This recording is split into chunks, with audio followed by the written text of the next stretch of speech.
که من هم اینا فردی که میشناسم هم اکای غالبه آدم‌های به حد خوب میباشن یگانتشون نسبت من نیتی ناپاک نداشتن. خلا نکیت کلانی بد گپ زدی. همین خودت چیکاره‌ای؟ نیت نیک و بد انسان‌ها را ای کجا میدونی؟ از قصد نیت انسان تنها الله خبردار است. ای کجا میدونی که غالب و فویک نسبت شما نیت بد ندارند؟ شاید نیتی بد نداشته باشند ولی با این سر و لباسی که شما میپوشه نیتی بد در دلهاشون خواه مخواه پیدا میشود.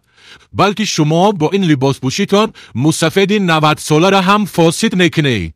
اگه با این گپت گفتنی که اگر مرد زنی بیگانه نیتی بد نداشته باشن میتونن کناری هم یک جای کار کنن و همین خیل شیشته چک چک کنن خنده و شوخی ها کنن همین طور؟ آیا کلبه های شما پاکترین است یا کلبه های پیامبر و همسراش، کلبه های اصحاب کرامش؟ آنها با وجودی که پاکترین کلب و نیت داشتند این خیل رنگ شما زن و مرد یک جایه نمی نشستند، در رو بروی هم نشسته خنده و قهقه نمی کردند.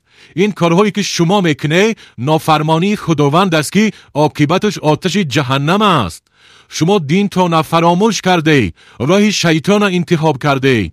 بسر لباس تا نگاه کنه، مگر یک زنی مسلمان همین خیل لباس میپوشه؟ زنی مسلمان مگر با مردهای بیگانه همکاری میکند جورا می گفته؟ از الله شرم نمیدوری شما؟